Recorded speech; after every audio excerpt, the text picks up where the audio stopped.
Intelligence हमारी ability है हम्म।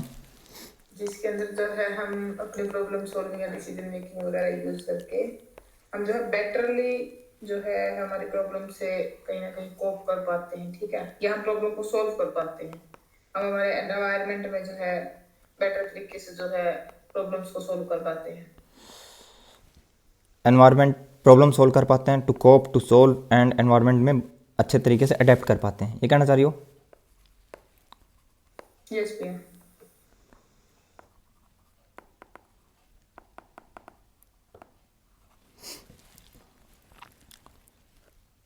अच्छा, what do mean by creativity? Creativity से क्या आप समझते हो आप? क्या इंटेलिजेंस के साथ कोई रिलेशन है क्रिएटिविटी का?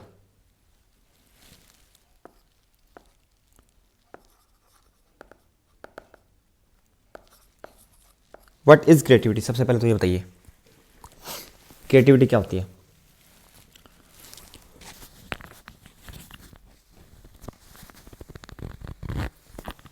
ये भी एक एबिलिटी होती है जिसमें हम नोबल और ओरिजिनल आइडियाज को जनरेट करते हैं किसी प्रॉब्लम को अलग तरीके से सॉल्व करने के लिए। Okay, so in creativity we generate new ideas or novel ideas that are also useful.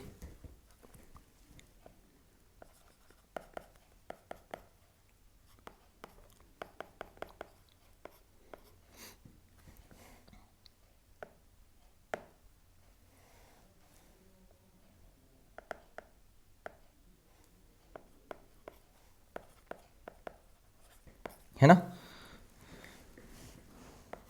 इसको नोवल आइडिया या फिर न्यू आइडिया कह सकते हैं, जो कि यूजफुल होते हैं किसी न किसी सेंस में। इंटेलिजेंस के साथ कोई रिलेशन है क्रिएटिविटी का?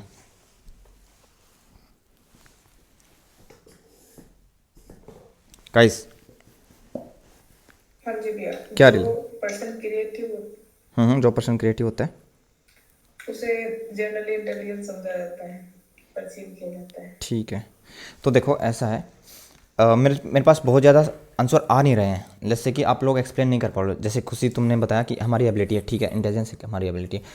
इंटेलिजेंस की हेल्प से हम कोप कर सकते हैं, प्रॉब्लम्स को सोल्व कर सकते हैं और एनवायरनमेंट में अडेप्ट कर सकते हैं। इसके अलावा बहुत कुछ हो सकती हैं इंटेलिजेंस के अंदर, वर्ड्स बहुत कुछ हो सकते हैं जो कि आप मेरे को मतलब कि प्रोवाइड नहीं कर रहे हो वो वर्ड्स। प्लीज़ बताइए कि क्या क्या वर्ड्स इंटेलिजेंस के साथ चले जाएंगे। मेंटल एबिलिटी हो सकती है ना? और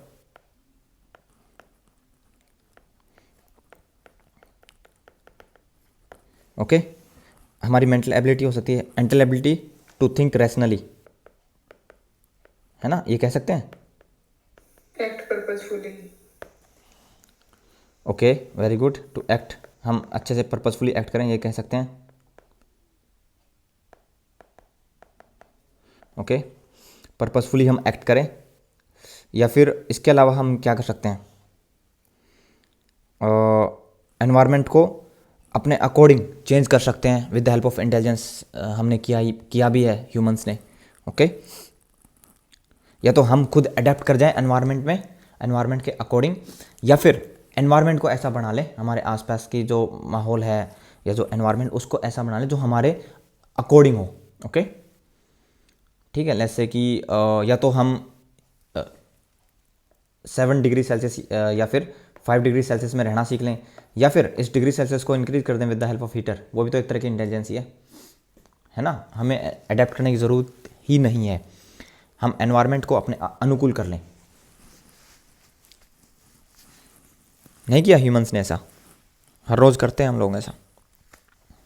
हाँ जी भैया। ओके, ठीक है। सो देखो, बेसिकली एक इंटेलिजेंस जो हमारा कंस्ट्रक्ट है, एक multi faceted and complex concept है साइकोलॉजी में जो हम पढ़ते हैं, that has been studied and debated by the psychologist for over a century. काफ़ी डिबेट भी हैं इंटेलिजेंस पे, अलग अलग तरह की इंटेलिजेंस, हर तरह की इंटेलिजेंस। एक साइकोलॉजिस्ट ने एक तरह की इंटेलिजेंस बताई है, दूसरे साइकोलॉजिस्ट ने उसको डिसएग्री करते हुए या फिर उसके ऊपर एग्रीमेंट देते हुए ये कहा कि ठीक है, ये जैसे कि स्पीयरमैन का जो जी है, ठीक है, जनरल इंटेलिजेंस, बहुत ही ज़्यादा फेमस थ्योरी है, two factor theory, G&S theory जो है। अब बहुत सारे लोगों ने उसको डिसएग्री भी किया कि नहीं, आपने बहुत ही सिंप्लीफाइड इंटेलिजेंस को काफ़ी सिंप्लीफाइड कर दिया आपने, सिर्फ 2 फैक्टर नहीं है, किसी ने बताया कि 7 फैक्टर हैं, किसी ने कहा कि नहीं 7 नहीं बल्कि 180 फैक्टर हैं, 120 और 180 फैक्टर हैं, ठीक है। फिर जैसे कटेल स्पीयरमैन के ही स्टूडेंट थे, तो उन्होंने कहा कि ठीक है हाँ जी फैक्टर है हमारा, रिसर्च प्रूव भी कर रही है जनरल इंटेलिजेंस को, और जनरल इंटेलिजेंस हमारे अंदर होती भी है, फैक्टर एनालिसिस ने प्रूव भी किया है जनरल इंटेलिजेंस को। बट इसको डिवाइड किया जा सकता है जीसी एंड जीएफ में, ओके। देन ऐसे मतलब कि बहुत ज़्यादा डिबेट है, काफ़ी लोगों ने अलग थ्योरीज भी दी हैं, काफ़ी बिल्कुल जो फैक्टर एनालिसिस की जो थ्योरी नहीं है उससे अलग हटके भी उन्होंने बात करी, जैसे कि स्टेनबर्ग ने या फिर हमारे गार्डनर की जो थ्योरी है, ओके। वो फैक्टर एनालिसिस थ्योरी या रिसर्च बेस्ड थ्योरी नहीं है, वो सिंपल थ्योरीज हैं कि इंटेलिजेंस ये चीज़ होती हैं कि अगर आप ऐसे ऐसे बिहेव कर रहे हो तो that means you are intelligent, okay. So that has been studied and debated by psychologists for over a century. There is no single universal accepted definition, but it generally refers to the ability to learn from experience. अगर आप experience से सीख पा रहे हो तो हम कह सकते हैं yes you are intelligent, okay. Adapt to new situations, अगर आप नई सिचुएशन पे, नए एनवायरनमेंट पे अडेप्ट कर पा रहे हो, अपने आप को एडजस्ट कर पा रहे हो। Understand and multiple abstract concept, okay, understand and manipulate abstract concept, कि आप एब्स्ट्रैक्ट कॉन्सेप्ट को समझ सकते हो, ओके। कॉन्क्रीट नहीं चाहिए आपको। जैसे कि मैं अगर आपको कोई चीज़ इमेजिन करने के लिए कहूँ और आप इंटेलिजेंट इंडिविजुअल हो तो आप उसको वैसे इमेजिन कर पाओ और use that knowledge to solve problem, जैसा कि हमने अभी बात किया कि हम इंटेलिजेंस की हेल्प से प्रॉब्लम सोल्व कर सकते हैं और करते भी हैं, ओके। सो बेसिकली इंटेलिजेंस को हम साइकोलॉजी में 2 तरीके से डिफाइन कर सकते हैं, कॉन्सेप्चुअल डेफिनेशन दे सकते हैं और ऑपरेशनल डेफिनेशन दे सकते हैं, ठीक है। अब तक आपने ये किया नहीं होगा बट ये ज़रूरी है ये समझना कि इंटेलिजेंस को 2 तरीके से समझा जा सकता है, conceptually and operationally, okay. Now what is a conceptual definition? A conceptual definition describes the abstract concept in theoretical terms, okay. जो एब्स्ट्रैक्ट कॉन्सेप्ट को डिस्क्राइब करने की कोशिश कर रही है उसको हम कॉन्सेप्चुअल डेफिनेशन कहते हैं। On the other hand operational definition definition specify how the concept will be measured or observed in a concrete practical way, तो उसको हम ऑपरेशनल डेफिनेशन कहेंगे। जैसे कि हमारी जो कॉन्सेप्चुअल जो डेफिनेशन है, स्पीयरमैन का जी फैक्टर है, इंटेलिजेंस को जी फैक्टर की फॉर्म में उन्होंने मेजर किया है। थ्रस्टन प्राइमरी मेंटल एबिलिटीज़ हैं, ओके, या फिर कटेल की जी एंड एफ हैं, ये हमारी कॉन्सेप्चुअल डेफिनेशंस के अंदर आएंगी, ठीक है। एंड जैसे कि इंटेलिजेंस इज़, फॉर एग्जाम्पल अगर हम कह रहे हैं intelligence is an ability to think critically, solve problems and adapt to the novel situation, this is a conceptual definition. Concept को क्लियर करने की कोशिश कर रही है, थ्योरेटिकल डेफिनेशन है भी कह सकते हैं उसको, थ्योरेटिकल पोर्शन को क्लियर करने की कोशिश करिए। ऑन द अदर हैंड, ठीक है, अब ये ले लीजिए ऑपरेशनल डेफिनेशन क्या है, जो कि मेजरमेंट के ऊपर ज़्यादा वो करती है, जैसे कि हमारा IQ के जो टेस्ट हैं, और जैसे कि अगर हम कह रहे हैं intelligence rating by the observer, ratings by an observing, मतलब कोई साइकोलॉजिस्ट ऑब्जर्व कर रहा है, ओके। तो ऑपरेशनल डेफिनेशन की तरफ ज़्यादा अलाइंड है ये जो हमारा ऑब्जर्वेशन है। या फिर intelligence as a score on RPM, जो रेवेंस प्रोग्रेसिव मैट्रिक्स है हमारा, उसके ऊपर जो स्कोर आ रहा है, तो अगर हम उस तरीके से इंटेलिजेंस को एक्सप्लेन करने की कोशिश करें तो वो हमारी ऑपरेशनल डेफिनेशन होगी, okay. So operational definition of intelligence are based on how intelligence is measured, okay?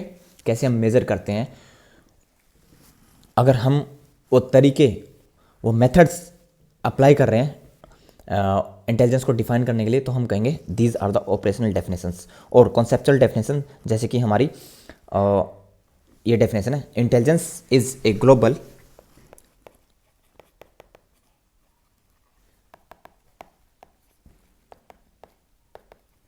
capacity to think rationally, act purposefully,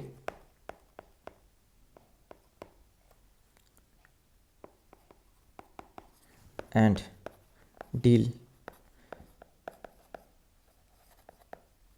effectively to the environment,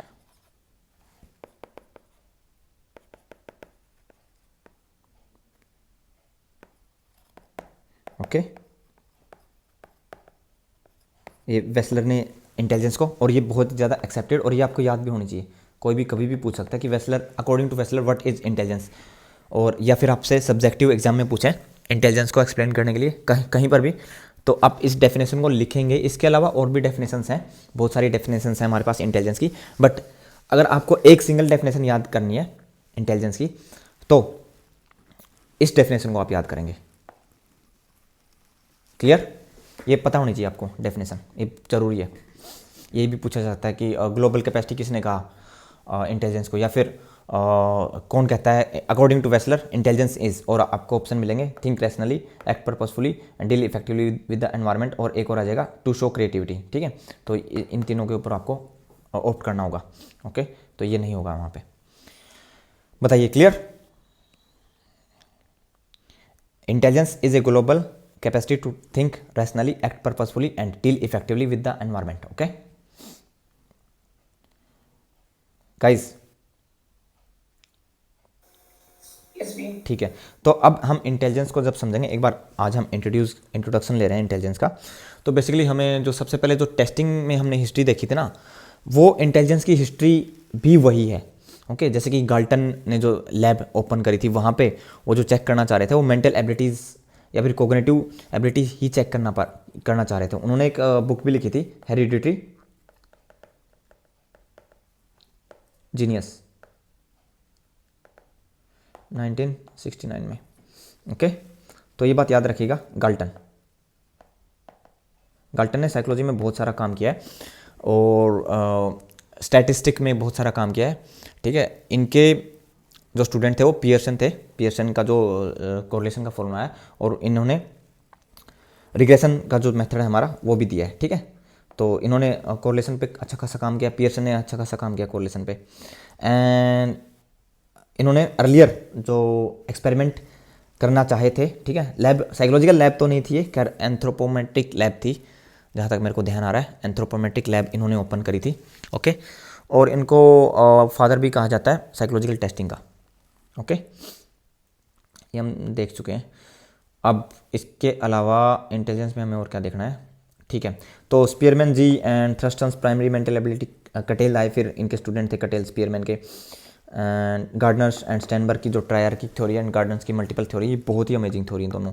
इनसे बहुत सारे क्वेश्चन आते हैं और हर जगह, not in JRF, not in GATE, ठीक है, बल्कि आपके CUET PG में, या फिर आप B.Ed के एग्ज़ाम ले लीजिए।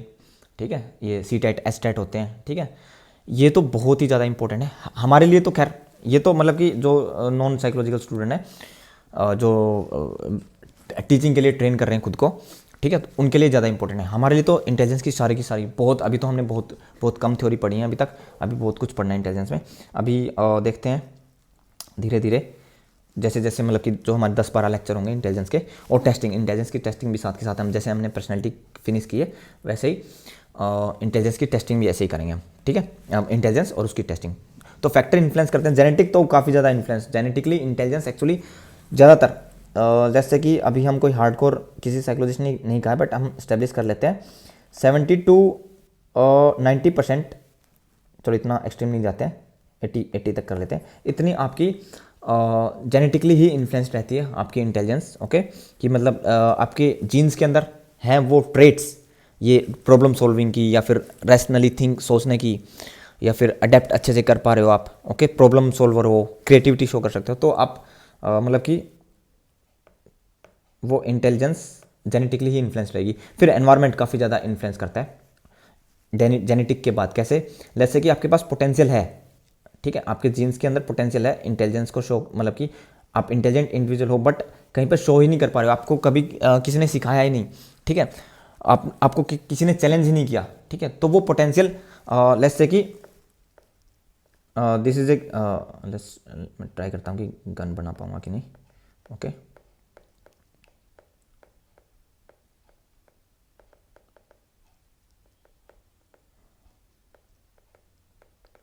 एक एनालॉजी लेते हैं इसको समझने के लिए। ठीक है, सो अब इस गन के अंदर बुलेट भरी पड़ी हैं। ठीक है, so these bullets are your genes. ठीक है, आपके जीन्स में पोटेंशियल फुल है, गन के अंदर फुल पोटेंशियल है, बट किसी ने ट्रिगर प्रेस ही नहीं किया। ठीक है, तो वो पोटेंशियल कभी काम ही नहीं आएगा। ओके, सो इट्स लाइक यही है कि जेनेटिक्स के अंदर इंटेलिजेंस होनी फर्स्ट रिक्वायरमेंट तो है। सेकेंडली, एनवायरनमेंट आपको चैलेंज करता रहे, नए नए एनवायरमेंट फैक्टर जैसे कि न्यूट्रिशन, ऑब्वियसली है ना, अगर न्यूट्रिशन की कमी हुई तो नहीं आप मतलब कि आप डेवलप, आपका ब्रेन डेवलप नहीं हो पाएगा। एजुकेशन लेवल कैसा है आपका, सोशल इंटरेक्शंस, कि आपको वो intelligence as a person, social interaction में आप क्या as an intelligent person perceive करते हैं, ठीक है। अगर परसीव करते हैं तो यस, फिर आपको पिगमेलियन इफेक्ट होगा, वो भी काम आएगा। उसके अलावा क्या एनवायरनमेंट आपको चैलेंज करता है न्यू प्रॉब्लम्स के साथ, नई नई आपके साथ स्थितियाँ ऐसी आती हैं जहाँ पे आपको प्रॉब्लम सॉल्व करनी पड़ती हैं।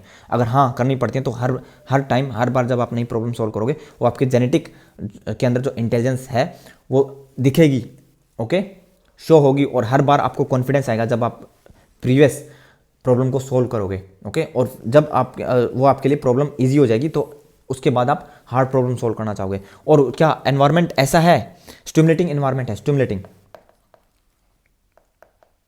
वही है ना कि जैसे कि हमारे पास लैंग्वेज एक्विजिशन डिवाइस है, फॉर एग्जांपल, इस एनालॉजी से समझते हैं। बट क्या जो क्रिटिकल पीरियड है आपका लाइफ का, जैसे कि जो अर्लियर 4 to 5 ईयर है ना, बचपन के जो पहले 5 साल होते हैं, उस टाइम पे क्या कितनी लैंग्वेजेस का आपको एक्सपीरियंसेस, एनवायरनमेंट ने कितनी लैंग्वेजेस से आपको एक्सपोजर दिया, एक्सपोजर कितना मिला आपको, जितनी ज़्यादा लैंग्वेजेस का एक्सपोजर मिलेगा इस क्रिटिकल पीरियड के दौरान, उतने ज़्यादा आप लैंग्वेज सीख जाओगे। अगर एक भी लैंग्वेज का एक्सपोजर नहीं हुआ, ठीक है, तो ऑब्वियसली आप नई लैंग्वेज नहीं सीख पाओगे, ठीक है। ऐसा बहुत सारे एक्सपेरिमेंट प्रूव कर चुके हैं, ठीक है। एक क्रिटिकल पीरियड होता है, क्रिटिकल, वो क्रिटिकल पीरियड के अंदर ही वो एक्सपोजर होना जरूरी है, अदरवाइज आप नहीं सीख पाओगे। यही सिमिलरली गोज फॉर इंटेलिजेंस के लिए भी ऐसा ही कुछ है कि आपके जेनेटिक के अंदर इंटेलिजेंस है, बट क्या आपको एक्सपोजर मिला उन चीज़ों का कि आप उस इंटेलिजेंस को शो कर पाओ, या इफ़ यस देन मतलब कि फिर आप की इंटेलिजेंस शो हुई तो आप इंटेलिजेंट की आपकी ग्रो करेगी, अदरवाइज नहीं आप नहीं मतलब कि वो डाउन भी जा सकती है, ओके। देन हमारे पास कल्चरल इशूज़ हैं, जैसे मतलब कि या फिर इंटेलिजेंस टेस्टिंग में इश्यूज़ रहते हैं, जैसे कि कल्चरल कि जो हमारे इंटेलिजेंस टेस्ट हैं वो कल्चरली बायस्ड हो सकते हैं, या फिर लैंग्वेज बायस्ड हो सकते हैं, ओके। एक पर्टिकुलर लैंग्वेज के ऊपर ज़्यादा फोकस हो सकता है। वैलिडिटी एंड रिलायबिलिटी के ऊपर क्वेश्चन कर सकते हैं हम। And interpretation of the IQ score, IQ score should be interpreted cautiously and in conjunction with other information about the individual. Obviously कि आप एक IQ स्कोर की हेल्प से जनरलाइज नहीं कर सकते। अब IQ स्कोर कैसा आया है इंडिविजुअल का, क्या पता उसको लैंग्वेज ना समझ में आ रही हो, ठीक है, क्या पता आपने इंस्ट्रक्शन अच्छे से ना दी हो सकता है इंडिविजुअल उस टाइम पे मोटिवेटेड ना हो, उसने प्रिपेयर ना किया हो टेस्ट के लिए, क्योंकि IQ टेस्ट में जब आप प्रिपेयर करके जाते हो ना, ओके, तो काफ़ी अच्छा स्कोर बढ़ जाता है आपका। And extremes of intelligence, then हमारे पास इंटेलेक्चुअल डिसेबिलिटीज़, ठीक है। जैसे कि हमारे पास कोई इंटेलेक्चुअल डिसेबिलिटी कहाँ से स्टार्ट हो जाती है, जैसे कि जो हमारा नॉर्मल IQ होता है 90 से 110, ये तो हमारा नॉर्मल IQ है, ओके। नाउ हम किसको MR बोलने लग जाते हैं, अब MR तो नहीं बोलते, पहले बोलते थे मेंटली रिटार्डेड, ठीक है, ये वर्ड अब यूज़ नहीं होता है। MR हम पहले बोलते थे, बट अब कभी कभी दिखेगा आपको MR, ठीक है, बुक्स के अंदर, पुरानी बुक्स के अंदर, बट हम अब इंटेलेक्चुअली डिसेबल बोलते हैं, ID, ओके। तो MR पहले जाना जाता था, अब ID के नाम से हम समझते हैं इसको। तो 70 बिलो, किसी का IQ अगर बिलो 70 है तो उसको हम इंटेलेक्चुअली डिसेबल्ड बोलेंगे, ओके। देन गिफ्टेडनेस होती है हमारे पास, गिफ्टेडनेस मतलब कि characterized by above average intellectual abilities, जैसे कि हम कह सकते हैं कि 130 140 के आसपास अगर IQ है तो इंडिविजुअल इज गिफ्टेड है वो, ठीक है, वो पर्सन गिफ्टेड है, उसके पास अच्छी खासी इंटेलिजेंस है, ठीक है। तो क्योंकि नॉर्मल इंटेलिजेंस इतनी होती है 92, या फिर हमारी एवरेज ले लेते हैं 100 IQ नॉर्मल होता है। ज़्यादातर लोगों का आपको 84% लोगों का यही IQ दिखेगा, ओके। और फिर उसमें से कुछ लोग ऐसे होंगे जो बिलो एवरेज में जाएंगे, ठीक है। बिलो एवरेज में जाते जाते लेट्स से कि 90 से नीचे बिलो एवरेज ही चला जाएगा, बट हम उनको MR नहीं बोलना स्टार्ट करेंगे, ID इंटेलेक्चुअली डिसेबल नहीं कहेंगे। इंटेलेक्चुअली डिसेबिलिटी स्टार्ट होती है हमारी 69 से, ओके, 69 एंड बिलो, नीचे जाते जाएंगे लेट्स से कि 20, 25, 50, ओके, और लेट्स से कि 55 से 69 तक इन लोगों को हम बोलते हैं इंटेलेक्चुअली डिसेबल्ड इंडिविजुअल, ओके। अब वो डिपेंड करता है कि IQ कितना है, तो उस बिहाफ पे हम इनको माइल्ड इंटेलेक्चुअली डिसेबल्ड बोल सकते हैं, या फिर सीवियर इंटेलेक्चुअल डिसेबल्ड बोल सकते हैं, प्रोफाउंड, ओके। उससे पहले एक और होता है mild moderate, mild, moderate,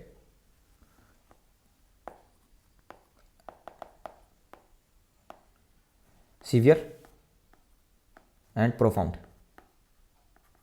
profound मतलब कि बिल्कुल 20 से नीचे अगर आईक्यू है तो मतलब कि हम कहेंगे कि this individual is profound, profound category में आएगा इंटेलेक्चुअल डिसेबिलिटी के अंदर। और 69 से आई थिंक 55 तक है तो हम इसको एक बार अभी मेरे को सारे ध्यान नहीं है, मैं आपको गलत लर्निंग नहीं करवाना चाहता, ठीक है। 69 से जो नीचे स्टार्ट हो जाएंगे ना, 55 या 50 तक जो भी है, उनको हम माइल्ड इंटेलेक्चुअली डिसेबल्ड बोलते हैं। फिर ठीक है, तो उस हिसाब से आईक्यू कितना है, अब इसकी भी एक रेंज होती है, इसकी सीवियर की भी एक रेंज होती है, एंड प्रोफाउंड की भी 20 से नीचे जो हम कहेंगे कि this individual is profound.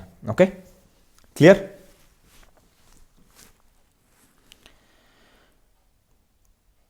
Guys yes भैया। ठीक है, ओके। नाउ देखो, अब हम देखते हैं इंटेलिजेंस को अच्छे से समझते हैं। तो अभी अब तक हमने कॉन्सेप्चुअलाइजिंग इंटेलिजेंस, कॉन्सेप्चुअल डेफिनेशन है हमारे पास, एंड उसके अलावा ये देखो, ये रही हमारे पास बहुत सारी डेफिनेशंस हैं। ये जो हमने अभी देखी, ये वेसलर की डेफिनेशन है 1953 में इन्होंने जो दी थी, ए ग्लोबल कॉन्सेप्ट और a global capacity to that involves an individual's ability to act purposefully, think rationally and deal effectively with the environment. Okay, इसके अलावा बहुत सारी हमारे पास डेफिनेशन है अलग अलग साइकोलॉजिस्ट की। टर्मन ने इंटेलिजेंस को कैसे डिफाइन किया है, उन्होंने 1921 में इंटेलिजेंस को कहा the ability to carry out abstract thinking. Okay, तो अकॉर्डिंग टू टर्मन हमारी एब्स्ट्रैक्ट थिंकिंग, जो हमारे पास एबिलिटी है एब्स्ट्रैक्ट थिंकिंग करने की, उसको इंटेलिजेंस बोला इन्होंने। ओके, या फिर कह लीजिए the capacity for knowledge and knowledge processed Henmon. Okay, and ऐसे हमारे पास बहुत सारे हैं। थ्रोनडाइक ने भी इंटेलिजेंस को एक्सप्लेन कर रखा है। The power of good responses from the point of view of truth और फैक्ट्स। ओके, एंड फ्रीमैन ने कहा है sensory capacity for perceptual recognition, quickness, range और flexibility for association, facility and imagination, span of attention. Okay, attention, span of attention को भी इन्होंने add किया intelligence में। अभी बहुत ही अच्छी एक वेरिएबल है, क्योंकि अब हम जनरली धीरे धीरे देख रहे हैं जो ये हमारा टिकटॉक वगैरह या शॉर्ट वीडियोज़ आ रही है ना, उसकी वजह से हमारा स्पैन ऑफ अटेंशन भी कम हो रहा है। अब स्पैन ऑफ अटेंशन कम हो रहा है तो हम चीज़ों पे कम अटेंड कर पाएंगे, तो कम चीज़ें सीख पाएंगे, है ना। लर्निंग कम होगी तो ऑब्वियसली वो डायरेक्टली इंटेलिजेंस को अफेक्ट करेगी, या फिर हमारे आईक्यू टेस्ट को तो डेफिनेटली करेगी। जैसे कि आपकी अटेंशन स्पैम है ही नहीं, आप 30 सेकेंड का ही आपके पास अटेंशन स्पैम है, तो आप कोई 2 घंटे का लेक्चर लगा पाओगे? टेल मी, है ना। तो अब आप 2 घंटे का लेक्चर नहीं लगा पाओगे, तो ऑब्वियसली आपको आईक्यू टेस्ट के लिए बहुत ज़्यादा मेहनत करनी पड़ती है। अभी आप जो टेस्ट दोगे वो एक तरीके से आईक्यू टेस्ट ही तो है ना। चलो आपकी एप्टीट्यूड, आपकी अचीवमेंट चेक कर रहे हैं, है ना, आउट ऑफ 100 क्वेश्चन में कि साइकोलॉजी में आपने कितनी। लेकिन दूसरे जो आपके पेपर 1 है उसमें आईक्यू की टेस्टिंग भी तो हो रही है कहीं ना कहीं, किसी न किसी लेवल पे। अगर आप मेहनत ही नहीं करोगे तो अटेंशन, स्पैम ऑफ अटेंशन आपका कम होगा, तो वहाँ आईक्यू टेस्ट के अंदर भी आप जिस क्वेश्चन में 30 सेकंड से ज़्यादा की अटेंशन चाहिए उसको भी आप नहीं सोल्व कर पाओगे। अपार्ट फ्रॉम दैट उन्होंने कहा क्विकनेस और अलर्टनेस इन रिस्पॉन्स, कि आपकी रिस्पॉन्स के अंदर कितनी क्विकनेस है। ओके, तो हमारे पास देखो 14 डेफिनेशन है यहाँ पे, और इसके अलावा और भी बहुत सारी डेफिनेशंस होंगी। ओके, एंड बट एक बार देख लीजिएगा, देखने से क्या होगा, इन डेफिनेशन को पढ़ने से क्या होगा कि आपका कॉन्सेप्ट क्लैरिटी हो जाएगी आपको कि अच्छा इंटेलिजेंस को हम इतने पैरामीटर्स पे हम माप सकते हैं, या फिर इतने पैरामीटर्स हैं इंटेलिजेंस को समझने के। ओके, बट ये तो डेफिनेशन आपको पता ही होनी चाहिए, वेस्लर वाली। क्लियर? एक ये भी डेफिनेशन याद करिएगा, बोरिंग की, ठीक है। और ये आसान है, और ये पूछ ली भी जाती है, शायद पूछी भी गई हुई पहले। Intelligence is what is measured by intelligence test. जो इंटेलिजेंस टेस्ट मेजर करते हैं वही इंटेलिजेंस है हमारी। Okay,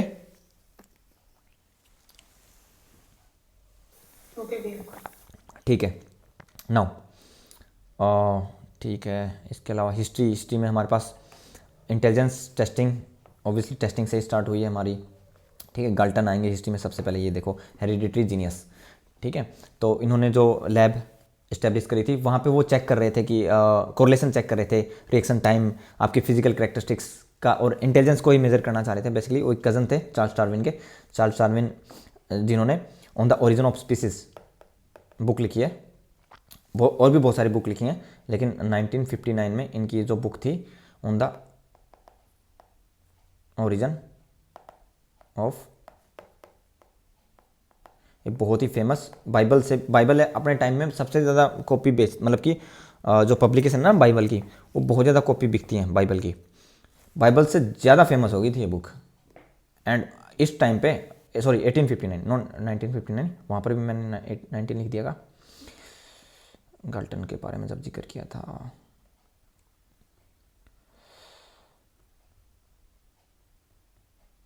Galton 1869 guys.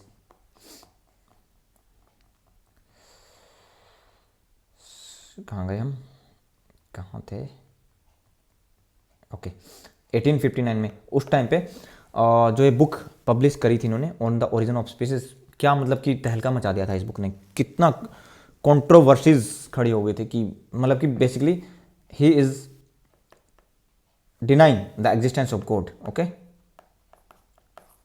एक सेंस में नो, इन्होंने डायरेक्टली कहीं नहीं लिखा अपनी बुक में ऐसा कि गॉड नहीं होता। एंड चार्ल्स डार्विन ने कभी अपने जबान से ये नहीं कहा कि वो गॉड में यकीन नहीं रखते, बट अपने जो लेट टाइम था ना उनका, ओके, तो वहाँ पे तब उन्होंने चर्च में जाना बंद कर दिया था। तो ऑब्वियसली 1859 ऐसा वक्त था जहाँ पे आप डायरेक्टली नहीं कह सकते कि भगवान होता है कि नहीं होता।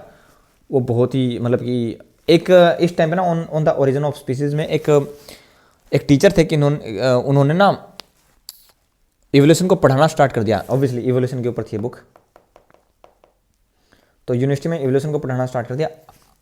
मेरे को ध्यान नहीं, मैं आपको बताऊंगा कि उसको देखो निकाल तो दिया था डेफिनेटली, पता नहीं मरवा दिया था क्या नहीं करवाते थे उस प्रोफेसर को जिन्होंने इवोल्यूशन उसी टाइम पे, मतलब ऑब्वियसली इसी टाइम के आसपास 1859 के आसपास ही जब ये बुक आई थी उसके बाद की बात ही होगी ये। तो बहुत ही डेंजरस टाइम था भाई वो। जस्ट अब मतलब कि इन्होंने जो काम किया ना, ये जो लिखा है और ये सेफ रह गए। बहुत सारे साइंटिस्टों को तो मतलब कि पहले क्या नाम था उनका, मेरे को नाम एक ध्यान नहीं आते, एक फिलोसफर उनका अंगूठा काट दिया गया था चर्च के द्वारा। बहुत बहुत बहुत बहुत कुछ मानते नहीं थे। खैर हम टॉपिक पे आते हैं वापस, इंटेलिजेंस के ऊपर आते हैं, ठीक है। थैंकफुली अभी आप क्रिटिसाइज कर सकते हो, अपनी फिलोसफी दे सकते हो। कोई कुछ कह रहा है? Hello, okay. So Galton also believed इन इंटेलेक्चुअल सुपीरियोरिटी। हम यहाँ से बात करें, अगर कोई कुछ कह रहा है तो प्लीज कन्वे कर दीजिए मैसेज को।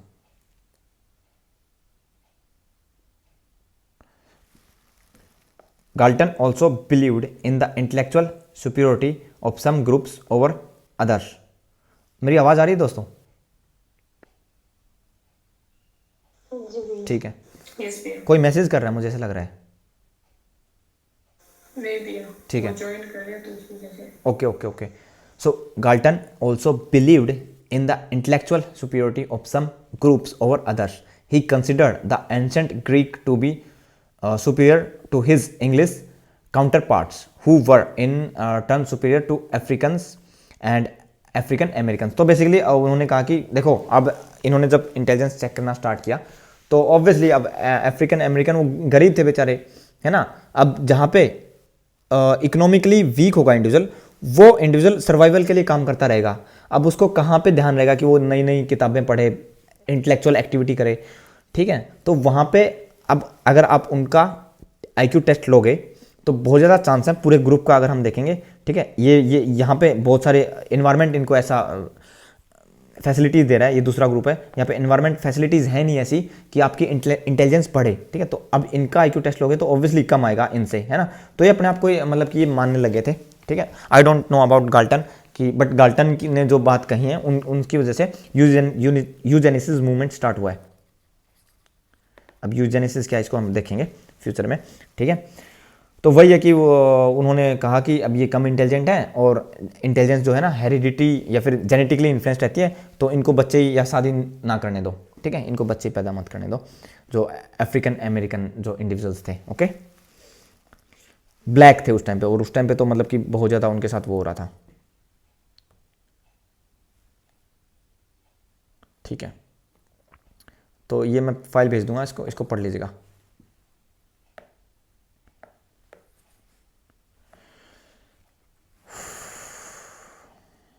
नाउ अब उसके बाद जेम्स मकीन कटेल आए हमारे, इन्होंने मेंटल टेस्ट का जिक्र किया था, okay. According to JM Cattell, do not confuse with RB Cattell, okay, RB Cattell से कंफ्यूज मत करना इनको। Intelligence could be, according to JM Cattell, intelligence could be conceptualized in the terms of 10 basic psychological functions such as tactile discrimination, hearing, weight discrimination and so on. तो उन्होंने basically वही कि जो Galton काम कर रहे थे कुछ वैसा ही उन्होंने काम किया, उन्होंने मेंटल टेस्ट का जिक्र किया था। Mental test is a series of psychometric test originally devised by JM Cattell, okay. तो जेएम कटेल, फिर जो अगर आपसे पूछें कि इंटेलिजेंस पे गाल्टन के बाद किसने काम किया हिस्ट्री में, तो हमारे जेएम कटेल आ जाएंगे, ठीक है। एंड फिर हमारे बिने साहब आए 1905 में, आईक्यू का जो पहला टेस्ट था, बिने एंड स्टर्न का जो टेस्ट था, ठीक है, ओके। ये तो हम देखेंगे, खैर हिस्ट्री को तो हमें डिटेल में पढ़ना ही है। ये रहा हमारा आईक्यू का जो हमारा एनपीसी है, ठीक है, जो नॉर्मल हमारा होता है एवरेज 100 और स्टैंडर्ड डेविएशन 15 के साथ, ठीक है। तो this is our average, above average, यहाँ से ऊपर सारा का सारा ये गिफ्टेड इंडिविजुअल है 145 से ऊपर। एंड ये देखिए ये आ गया, ओके। ये बॉर्डर लाइन रिटार्डेशन है, यहाँ पे इंडिविजुअल बॉर्डर लाइन पे है। अब 70 से बिलो जाते ही रिटार्डेशन स्टार्ट हो जाती है एंड 55 तक माइल्ड, एंड फिर उसके बाद हमारी माइल्ड के बाद मॉडरेट, फिर severe, moderate, severe and profound, okay. तो जाती जाती है वैसे, ओके। एंड 145 के आसपास आपका गिफ्टेड होगा इंडिविजुअल। नाउ स्पीयरमैन ने फैक्टर एनालिसिस डेवलप किया और उन्होंने फैक्टर एनालिसिस इंटेलिजेंस के ऊपर, इंटेलिजेंस की थ्योरी में लगाया और उन्होंने 2 फैक्टर निकाल लिए, ठीक है। तो सबसे पहला जो सबसे इंपॉर्टेंट फैक्टर वो है जी फैक्टर और general intelligence, okay. General intelligence factor, underline performance which can be exerted statistically from scores or on a range of ability test। तो उन्होंने एबिलिटी टेस्ट की हेल्प से फैक्टर एनालिसिस लगाया एंड जनरल इंटेलिजेंस का concept उन्होंने दिया, ठीक है। तो ये टेस्ट 2, टेस्ट 1, टेस्ट 6, 5, 4 और तो सब जी की तरफ इशारा कर रहे थे, ठीक है, फैक्टर एनालिसिस लगाने के बाद। एंड दूसरा इन्होंने एस फैक्टर दिया, स्पेसिफिक इंटेलिजेंस, कि आप किसी पर्टिकुलर स्पेसिफिक, जनरल इंटेलिजेंस सबके अंदर होती है, वी ऑल ह्यूमंस, हम सबके पास जनरल इंटेलिजेंस है। फिर दूसरा उन्होंने बताया स्पेसिफिक, एक स्पेसिफिक इंडिविजुअल के पास एक अपना खुद का टैलेंट हो सकता है, जैसे कि मेरे पास हो सकता है म्यूजिक से रिलेटेड एबिलिटीज़ हो, आपके पास हो सकता है कि डांस, आप अच्छे डांसर हो, या फिर मैथमेटिक्स, आपको मैथ बहुत अच्छा आता हो, किसी को हो सकता है कि जैसे कि साइंस कह लीजिए, केमिस्ट्री बहुत अच्छी आती हो, ओके। या फिर आप हो सकते हो फ्लरिश कर रहे हो इंग्लिश में, किसी लैंग्वेज में आप फ्लरिश कर रहे हो, ओके। हो सकता है कोई बहुत अच्छा क्रिकेटर हो, तो वो आप स्पेसिफिक जो एबिलिटी है वो स्पेसिफिक इंटेलिजेंस के अंदर आएगी। जनरल इंटेलिजेंस ओवरऑल आप कितने इंटेलिजेंट हो, जैसे कि जनरल इंटेलिजेंस प्रिडिक्ट करेगी कि आप ओवरऑल सब्जेक्ट के अंदर कितना परफॉर्म करोगे, कैसा परफॉर्म करोगे, ओके। अगर आपकी जनरल इंटेलिजेंस हाई है ना, तो आप ये प्रिडिक्ट कर देगी आप ओवरऑल एजुकेशन के अंदर या किसी भी एरिया के अंदर अच्छा परफॉर्म करोगे, तो वहाँ पर भी आप हाई ही परफॉर्म करोगे, ठीक है। तो जनरल ओवरऑल इंटेलिजेंस, स्पेसिफिक एक स्पेसिफिक एरिया के अंदर इंटेलिजेंस, क्लियर? ठीक है। उसके बाद स्पीयरमैन की जो 2 फैक्टर थ्योरी के नाम से जाना जाती है, ठीक है। एंड उससे पहले एक 1 फैक्टर थ्योरी भी आई थी, उसको अभी देखना है, मेरे को ध्यान नहीं है कि इन्होंने दी थी, वो देखेंगे एक बार, ठीक है। मैं धीरे धीरे जैसे जैसे आपको चीज़ें क्लियर करवाते चलेंगे, डिटेल में ही पढ़ाऊंगा ऑब्वियसली सारी चीज़ें, कुछ भी नहीं छुड़वाऊंगा। नाउ उसके बाद थ्रस्टन्स प्राइमरी मेंटल एबिलिटीज़। अब थ्रस्टन एग्री नहीं कर रहे थे कि हमारे पास सिर्फ और सिर्फ 2 फैक्टर हैं। उन्होंने 5-7 प्राइमरी एबिलिटी का जिक्र किया था, 7 जो है हमारी, ठीक है। तो ये रही हमारी थ्रस्टन की प्राइमरी मेंटल एबिलिटीज़। ओके, तो Louis Thurstone questioned Spearman general intelligence factor and devised a competing statistical technique called multiple factor analysis. तो इन्होंने multiple factor analysis technique device करी, मतलब कि फॉर्म करी in direct contradiction to Spearman's procedure of data analysis. Thurston's methods was based on decomposition of the variance identification of multiple factor loading and factor loading इन्होंने multiple करी and identification of the independent group of factors. Okay, तो इन्होंने ये 7 independent factor निकाले अपनी जो factor analysis की help से थ्रस्टन ने। So verbal comprehension, word fluency, numerical number facility, spatial visualization, associative memory, perceptual speed and reasoning. तो बेसिकली देखो, जैसे हमारे पास आज के टाइम पे गार्डनर की मल्टीपल इंटेलिजेंस थ्योरी है ना, कि उन्होंने जो 9 टाइप की इंटेलिजेंस बताई है, पहले 8 बताई थी, पहले 7 तरह की बताई थी, बाद में 2 फिर 2 अलग अलग टाइम पे ऐड हुई हैं, ठीक है। तो अभी के टाइम पे 9 एबिलिटी बताई है गार्डनर ने। तो क्या है कि कुछ ऐसी बात कर रहे हैं कि नहीं, सिर्फ और सिर्फ 2 फैक्टर नहीं, बहुत सारे फैक्टर हैं, ठीक है। स्पेशल विजुअलाइजेशन की अगर आपके पास ability to mentally rotate figures and orient oneself in space, ठीक है, तो ये भी एक तरह की इंटेलिजेंस ही है आपके पास। ओके, रीजनिंग की भी एक रीजनिंग तो ऑब्वियसली कोई भी बता देगा। Okay, associative memory, rote memory, जैसे कि आप कितना एसोसिएट करके चीज़ों को डायरेक्टली याद कर सकते हो। ओके, देन नंबर फैसिलिटी क्या है, ability to carry out mental calculation with speed and accuracy. Okay, mental calculation जैसे कि अगर आप किसी को कोई मैथमेटिकल क्वेश्चन देते हो, ठीक है, 6 मल्टीप्लाई इतना आसानी देते हैं, जैसे कि 230 450। अब किसी को तो ये ऐसे करने की जरूरत पड़ेगी। ओके,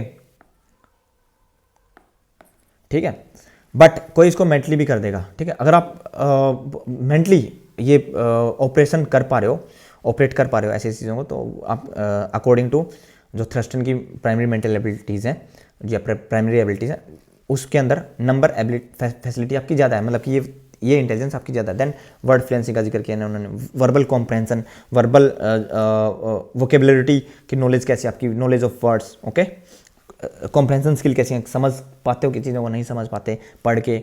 ओके, तो इस तरह से उन्होंने इंटेलिजेंस को डिफाइन किया। ओके, तो कॉन्ट्राडिक्ट कर रहे थे, क्रिटिसाइज कर रहे थे स्पीयरमैन को, और क्रिटिसिज्म ज़रूरी है, तभी तो आज के टाइम पे हम इतना अच्छे से डेवलप कर पाए। देन कटेल इनके स्टूडेंट थे स्पीयरमैन के, तो इन्होंने जीसी एंड जीएफ का जिक्र किया है। GC is crystallize intelligence and GF is fluid intelligence. Okay, और इन्होंने एक वर्किंग मेमोरी का भी जिक्र किया है, एक तरह से GSAR बोला इनको। GSAR ज़्यादा फेमस है नहीं, ज़्यादा जिक्र भी नहीं करते, तो इनका GF और GC ही आपको याद रखना है। ओके, बट मैंने बता दिया आपको कि इन्होंने working memory, short term memory, working memory तो आज के टाइम पे हम बोलते हैं, शॉर्ट टर्म मेमोरी के ऊपर भी इन्होंने काम किया था। ओके, सो फ्लूइड इंटेलिजेंस बेसिकली क्या होती है कि बेसिक आपकी जैसे कि क्रिएटिविटी की इंटेलिजेंस कह लीजिए, कि आप कितना नई एब्स्ट्रैक्ट थिंकिंग कर सकते हो, नई चीज़ों को समझने के लिए जो इंटेलिजेंस है वो फ्लूइड इंटेलिजेंस है। The ability to perform well on non verbal task, या फिर नॉन वर्बल टास्क के लिए जो आपके पास इंटेलिजेंस है वो फ्लूइड इंटेलिजेंस है, which do not require previous knowledge. Okay, और जीसी और क्रिस्टलाइज इंटेलिजेंस वर्बल इंटेलिजेंस के लिए होती है, और प्रीवियस एक्सपीरियंस चाहिए होते हैं, और वो स्ट्रॉन्ग होती रहती है। जैसे कि ये कुछ ग्राफ ऐसा बनेगा, जैसे जैसे आपकी उम्र बढ़ती जाएगी आपकी क्रिस्टलाइज इंटेलिजेंस स्ट्रॉन्ग होती जाएगी, ठीक है। एंड अगर फ्लूइड इंटेलिजेंस का ग्राफ बनाएं तो एक टाइम पे काफ़ी हाई होगी एडोलसेंस से लेके अर्ली एडल्टहुड के बाद, और फिर बाद में वो गिरती जाएगी, ठीक है। क्योंकि अब यहाँ पे ऑब्वियसली क्रिएटिविटी या फिर नई नोवल आइडिया को समझना, ये सब चीज़ें ना एक उम्र तक ही होती है, बाद में आप कि वो कम होती जाएगी और ये स्ट्रॉन्ग होती जाएगी। तो ये कुछ इस तरह का ग्राफ बनता है जीसी का एंड जीएफ का। ओके, एक बार crystallized intelligence, the ability to do well on verbal tasks which are substantially influenced by previous knowledge and articulative learning. Broadly speaking, GF represent information processing and reasoning ability. Okay, जो हमारी reasoning ability है उसको तो GF handle करती है। Journal fluid intelligence, okay, GF का मतलब यहाँ पे जर्नल फ्लूइड इंटेलिजेंस है। GF का मतलब अलग अलग जगह पे अलग अलग हो सकता है। ओके, जब मैं इंजीनियरिंग पढ़ रहा था तो वहाँ पे GF हम समझते हैं ग्राउंड फ्लोर। ठीक है, यहाँ पे अगर आप GF कुछ GF के और भी बहुत सारे मतलब हो सकते हैं कॉन्टेक्स्ट के अकॉर्डिंग। ठीक है, अब आगे से ना GF आपके लिए fluid intelligence, journal fluid intelligence है। ओके, ठीक है, Yes, sir. हाँ, ओके। अब मैं कह रहा हूँ ना, ब्रॉडली स्पीकिंग GF रिप्रेजेंट, ठीक है, तो GF का मतलब यहाँ पे ये है कि फ्लूइड इंटेलिजेंस क्या रिप्रेजेंट कर रही है। GF represents information processing and reasoning ability. Fluid intelligence आपकी that is inductive, conjunctive and disjunctive reasoning capabilities used to understand relation and abstract propositions. Okay, और उसके अपोजिट में GC और crystallized intelligence is used to acquire, retain, organize and conceptualized information, where GF is depend on the efficient functioning of the central nervous system. GC depend on the experience and education within a culture. Okay, so GF कह सकते हैं biologically and declines over the adult lifespan as the mind efficiency diminish. तो जैसे जैसे mind की efficiency diminish होती जाएगी वैसे वैसे आपकी GF डिक्लाइन होती जाएगी। Okay, and crystal intelligence since experience के ऊपर डिपेंड करती है, तो जैसे जैसे एक्सपीरियंस बढ़ते जाएंगे यानी कि आपकी उम्र बढ़ती जाएगी, स्ट्रॉन्ग होती जाएगी ये। ठीक है, नाउ जेनेटिक वर्सेस एनवायरमेंटल कोज, इसको डिटेल में पढ़ेंगे हम। ठीक है, इतना आसान नहीं है इसको समझना, इन चीज़ों को, और हमें समझना ही पड़ेगा। एंड फिर हमारे पियाजे साहब आते हैं, कोग्निटिव डेवलपमेंट। ठीक है, तो इन्होंने हमारी जो चार स्टेजेस दी हैं, sensory motor, pre operational, concrete operational, formal operational. Okay, तो ये तो इसको तो हम कोग्निटिव डेवलपमेंट में पढ़ेंगे ही खैर। ठीक है, फिर उसके बाद गिलफोर्ड नहीं आया क्या? गिलफोर्ड का जिक्र नहीं आया इसमें। ठीक है, 180 एबिलिटीज़ भी बताई हैं काफ़ी कुछ साइकोलॉजिस्ट ने। ठीक है, 180 एबिलिटीज़ फैक्टर्स। तो जैसे स्पीयरमैन ने काफ़ी सिंप्लीफाइड कर दिया था इंटेलिजेंस को, वैसे ही कुछ साइकोलॉजिस्ट ऐसे हैं जिन्होंने काफ़ी कॉम्प्लेक्स, ठीक है, तो खैर वो थ्योरीज़ को हमें समझना है, देखना है, पढ़ना भी है, डिटेल में पढ़ेंगे उनको।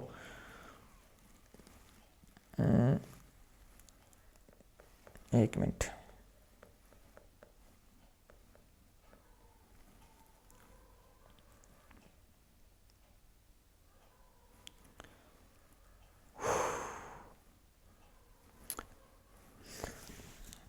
ठीक है। अभी हम इस PDF के अंदर और ज़्यादा इन्फॉर्मेशन है नहीं, या फिर मैं करवा दूं आपको एक बार। ऑपरेशंस पे, प्रोडक्ट्स पे एंड कंटेंट्स का इन्होंने जिक्र किया है। तो इन्होंने 1 2 3 4 5 ऑपरेशन बताए हैं एंड 5 कंटेंट्स बताए हैं एंड 6 प्रोडक्ट का जिक्र किया है। ठीक है, तो ये सब मल्टीप्लाई करेंगे ना तो आपके पास 180 प्रोडक्ट आ जाएंगे, 180 फैक्टर्स आ जाएंगे। ठीक है, तो ये आपको याद करने पड़ेंगे कि प्रोडक्ट्स के अंदर क्या है, यूनिट हैं, ऑपरेशंस क्या होते हैं, प्रोडक्ट क्या होते हैं, मैं आपको बताऊंगा ऑब्वियसली। ठीक है, अभी बस बेसिकली आप देख लीजिए। ठीक है, फिर हमारी ट्राई-आर्की थ्योरी है स्टेनबर्ग की। मेरे पास एक और फाइल है, मेरे को वो अपलोड करने दीजिए, एक मिनट रुकिए। ठीक है, नाउ तो हाँ, IQ का स्कोर, IQ का फॉर्मूला का जिक्र नहीं किया हमने। ठीक है, सो जो हमारा IQ का फॉर्मूला होता है वो हमारी mental as and chronological age, इनको डिवाइड कर दो, डिवाइड बाय और मल्टीप्लाई बाय 100। ठीक है, तो इंटेलिजेंस क्वेश्चन, ये नाम याद रखिएगा, IQ की फुल फॉर्म होती है इंटेलिजेंस क्वेश्चन एंड IQ का ये फॉर्मूला है। ठीक है, इसको मैं आपको करवाऊंगा डिटेल में, समझाऊंगा, 1-2 क्वेश्चन भी करवा दूंगा आपके। ठीक है, एंड स्टैनफोर्ड बिने ने जो हमारा सबसे पहला IQ का टेस्ट फॉर्म किया था, एंड ये रहा हमारा डेविएशन IQ का जो वो है, ये हमने समझ लिया कि जो हमारा 100 होती है एवरेज होती है, फिर 15 स्टैंडर्ड डेविएशन के साथ आगे चली जाती है वो। ओके, ये रही हमारी, ये देखो फ्लूइड इंटेलिजेंस अर्ली एडल्टहुड में पीक करेगी एंड मिडिल एडल्टहुड के बाद ये डाउन करती जाएगी एंड क्रिस्टलाइज इंटेलिजेंस ये बढ़ती जाएगी आप हमारी। ठीक है, कटेल नहीं दी थी दोनों एंड ठीक है, जेनेटिक इन्फ्लुएंस आते हैं हमारे, कमाल है, ट्राई-आर्की। ओके, ये रही। ठीक है, स्टेनबर्ग की, हाँ, मल्टीपल इंटेलिजेंस गार्डनर की। ठीक है, तो ये देखो गार्डनर ने हमारी 9 तरह की इंटेलिजेंस बताई है। तो वो है हमारी verbal skills and mathematical ability, हमारी स्पेशल एबिलिटी होगी, बॉडी का एस्थेटिक एबिलिटी होगी हमारी। ओके, म्यूजिकल एबिलिटीज़, इंटरपर्सनल कि हम दूसरों के साथ जैसे इट इज़ काइंड ऑफ ये कह सकते हैं कि सोशल जो हमारी इमोशनल इंटेलिजेंस होती है ना, इंटरपर्सनल एंड इंट्रापर्सनल, हमारी खुद के साथ ability to understand oneself, okay. Interpersonal होता है दूसरों को समझने की कैपेबिलिटी कैसी है हमारी, एंड देन नेचुरलिस्टिक जो स्किल हैं। इसके अलावा इन्होंने एक और दी है, बायोलॉजिकल एबिलिटी है, कौन सी है मैं भूल रहा हूँ, 9th, ओके।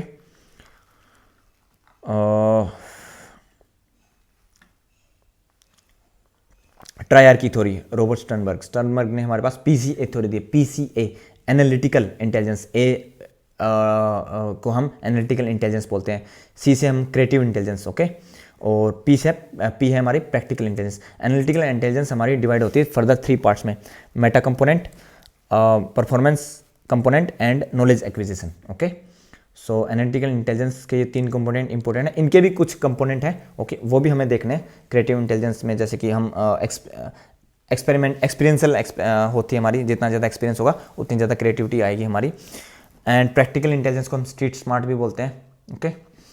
और हाँ, एक और इनके दूसरे नाम है, ठीक है। एनालिटिकल इंटेलिजेंस होती है हमारी कंपोनेंशियल इंटेलिजेंस, ओके, इनको कंपोनेंशियल इंटेलिजेंस बोलते हैं। और प्रैक्टिकल सिंस स्ट्रीट स्मार्ट बोलते हैं कॉन्टेक्स्ट में आप किस तरह की इंटेलिजेंस शो करें, तो कॉन्टेक्चुअल इंटेलिजेंस भी बोलते हैं इसको, ओके। तो यहाँ इस PDF में लिखा नहीं हुआ, ठीक है। एंड ठीक है, तो ये हमारी मेजर थ्योरीज थी इंटेलिजेंस की, और ये इसको हम डालेंगे अपने उसमें, ठीक है। PDF जो हम PPT बनाएंगे ना, ये अच्छा है, दिस वन इज़ गुड, ये अच्छा मिल गया, ओके। ठीक है, बताइए इंटेलिजेंस में आपको कोई क्वेश्चन हो? ठीक है, तो हमारे पास ये देखो, ये ऐसा कोई टेस्ट है ना, रेवेंस प्रोग्रेसिव मैट्रिक्स का टेस्ट है ये, ठीक है। ये यहाँ पे लैंग्वेज का मिनिमम यूज़ होता है, तो कल्चरल फ्री टेस्ट होते हैं ये, ठीक है, रेवेंस प्रोग्रेसिव मैट्रिक्स। अब रेवेंस ने 3 तरह के टेस्ट दिए हैं, कुछ एक बच्चों के लिए दिया कलर प्रोग्रेसिव मैट्रिक्स, एक स्टैंडर्डाइज प्रोग्रेसिव मैट्रिक्स है, एंड फिर गिफ्टेड इंडिविजुअल के लिए है उनका एडवांस प्रोग्रेसिव मैट्रिक्स, ओके। तो ये देखना है हमें, इंटेलिजेंस टेस्टिंग में देखेंगे। और भी हमारे पास विस्क है चिल्ड्रन की इंटेलिजेंस के लिए, and Wechsler adult intelligence scale है हमारे पास, ओके। और भी हैं 2-4, बताइए, क्लियर?